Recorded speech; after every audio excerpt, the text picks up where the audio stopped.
हरिओम. भगवद्गीता बोध योगदास श्री जय गणेश जोशी यांनी केलेले निरूपण. अध्याय 14वा. गुणत्रय विभाग योग. ओम श्री परमात्मने नमः. अथ चतुर्दशोऽध्यायः. जय योगेश्वर. परमात्म्याला नमस्कार. अध्याय 14, श्लोक क्रमांक 2. इदं ज्ञानमुपाश्रित्य मम साधर्म्यमागताः सर्गेऽपि नोपजायन्ते प्रलयेन व्यथन्ति च. या ज्ञानाच्या प्रभावामुळे जे मला अपेक्षित अशा धर्मानुसार आचरण करतात ते सर्गात उत्पन्न होऊन जन्म घेत नाहीत किंवा प्रलयामुळे ते व्यथित होत नाहीत. इदं ज्ञानमुपाश्रित्य मम साधर्म्य मागताः. भगवंत श्री म्हणतात की आत्मज्ञानी मुक्त झालेले असे मुनी भगवंत श्रींना अपेक्षित असे आचरण करतात. भगवंत श्रींना अपेक्षित अशा धर्माने ते वागतात. त्यामुळे ते जीवनाला साक्षी राहून प्राप्त आयुष्य मोठ्या आनंदाने जगतात. ते प्रत्येक घटना ही प्रभू लीला आहे असे जाणून निर्विकार निर्लेप असे जीवन जगतात.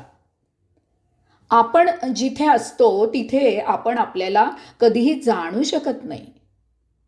आपण जेथे असत नाही तेथे मात्र आपण आपल्याला जाणतो.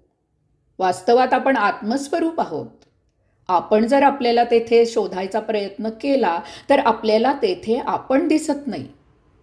कारण वाटेत देहादी इंद्रियांच्या भोगापवर्गतेचे इतके अडथळे येतात की आपली दृष्टी आत्मतत्वापर्यंत पोहोचू शकत नाही. आपण भोगमोहामुळे आपल्याला इंद्रियांच्या भोगमायेत आहोत असे मानतो. हा भास असतो.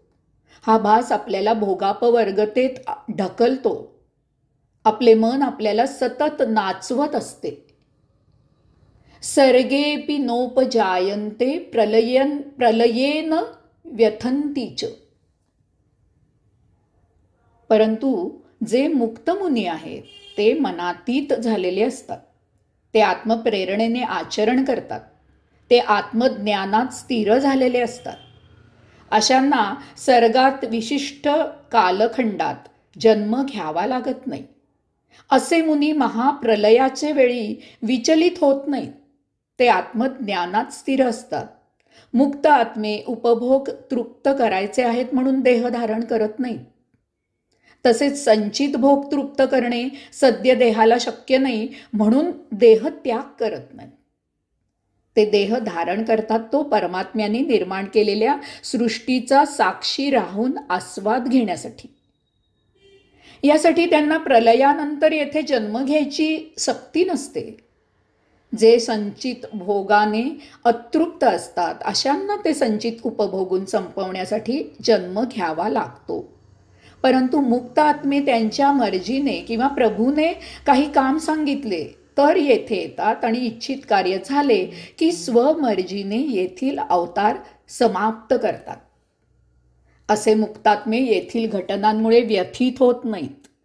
येथील घडामोडींमुळे ते विचलित होत नाहीत. त्यांचा येथील मुक्काम हा केवळ त्यांच्याच मर्जीने सुरू होतो आणि केवळ त्यांच्याच मर्जीने समाप्त होतो. हरिओम.